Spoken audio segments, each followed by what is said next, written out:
tersebut dalam Al-Fatawa oleh Al-Hafiz As-Suyuti. Ni Imam Suyuti bagi pandangan. Imam Suyuti pun ulama besar dalam mazhab kita, mazhab Syafi'i. Sebab tu jangan takut buat dia maulid ni. Ada orang main duk menyimang pandai ke apa, buat sudah. Ulama-ulama kita bagi pengesahan lama dah, boleh buat. Al-Imam Suyuti sebut tentang bab kenuri. Boleh tak boleh maulid ni buat kenuri? Besar-besaran buat kenuri pun tak apa. Boleh tak boleh? Dengar beliau ditanya orang mengenai hukum mengadakan peringatan maulid pada bulan Rabiul Awal ini. Adakah dia terpuji buat ni kira bagus ataupun tercela ataupun benda ni maknanya maksiat? Kalau buat dosa, kalau buat ni benda mungkar. Hak mana satu? Hak bagus ke hak teruk? Adakah orang yang mengerjakan maulid ini dapat pahala ataupun tidak? Buat dapat pahala tak duk buat maulid ni? Duk masuk maulid, duk pergi program maulid, ada orang duk buat syair, baca qasidah, kita duk pergi dengar, ada pahala tak? Dengar elok nah. Al-Imam Suyuti mengatakan pada mulanya dulu ni memperingati Maulidin Nabi SAW itu orang berkumpul di sebuah tempat. Dulu ni nak sambut maulid ni orang pergi berhimpun duduk setempat, lalu dibacakan ayat-ayat Al-Quran, baca ayat Quran, dan juga dibacakan riwayat perjuangan baginda SAW termasuk peristiwa yang terjadi di sekitar kelahirannya. Baca ayat Quran, kemudian cerita riwayat baginda lahir macam mana apa semua. Tu yang orang dulu buat berjanji kan, berjanji cerita tentang kelahiran kan. Cuma kita orang Melayu, cara Melayu lah. Dulu orang Arab dia sebut dalam bahasa Arab lah. Kitab berjanji tu pun bahasa Arab. Kan duk cerita dengar pembacaan. Kita bila dah lama ni kita tak faham petua berjanji ni janji, marhaban.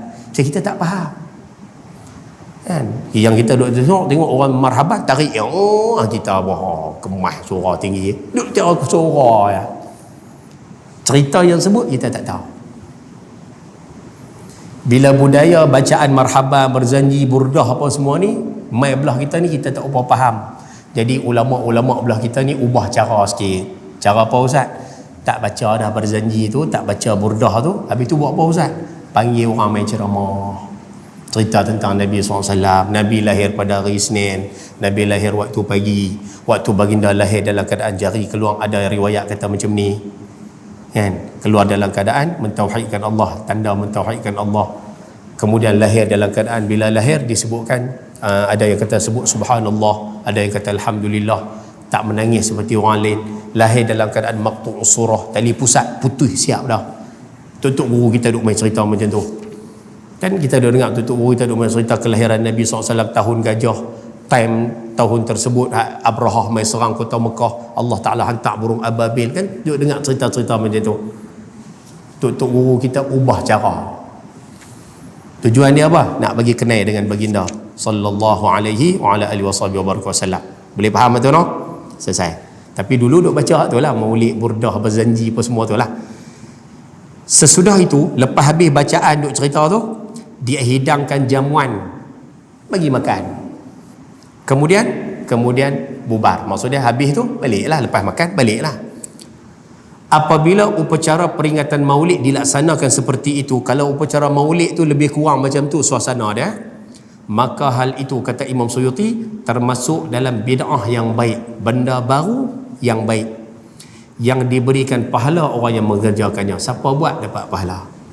Lepas tu ayah tak tahulah kot, kalau nak try buat dalam rumah masing-masing boleh ke? Ni nak main sambutan maulid ni, habis-habis sembahyang dengan bini apa, pusing tengok bini kan.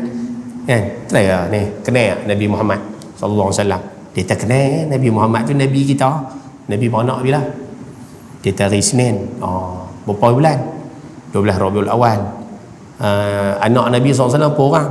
7. Anak Nabi SAW dengan Sayyidatina Khadijah berapa orang?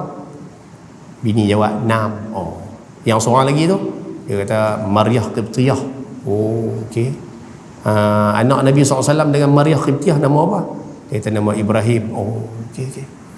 Nabi SAW hijrah kota Madinah umur berapa? Bini jawab 53. Baginda wafat 63. Okey.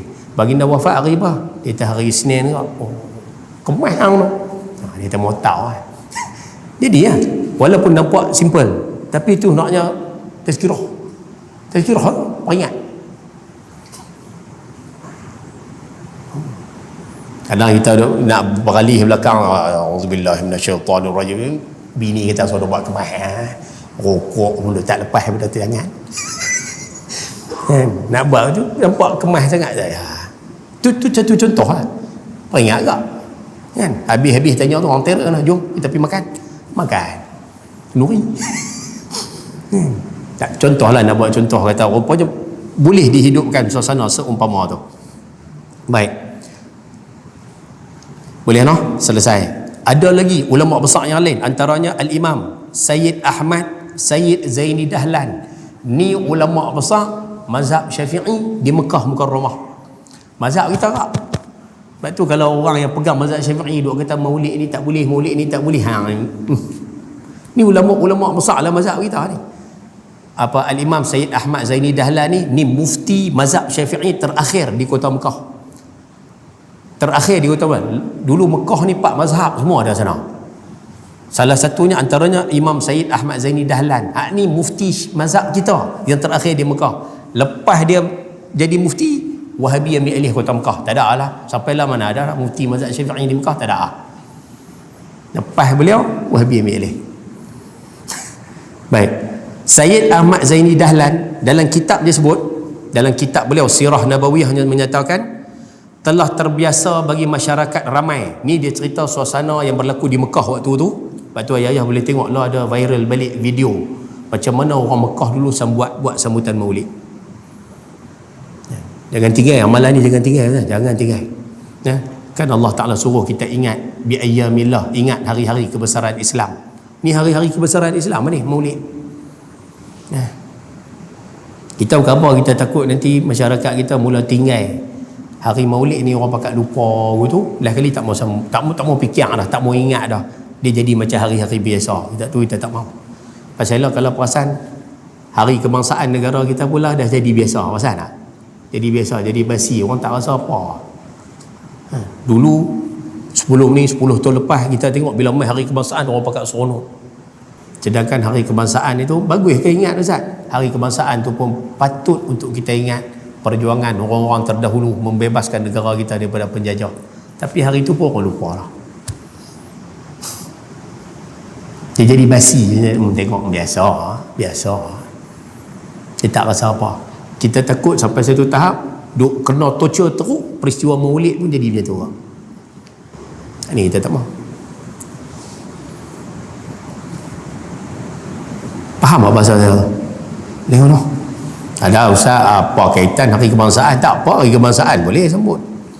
Kan? Hubbul watan, mencintai negara. Baik.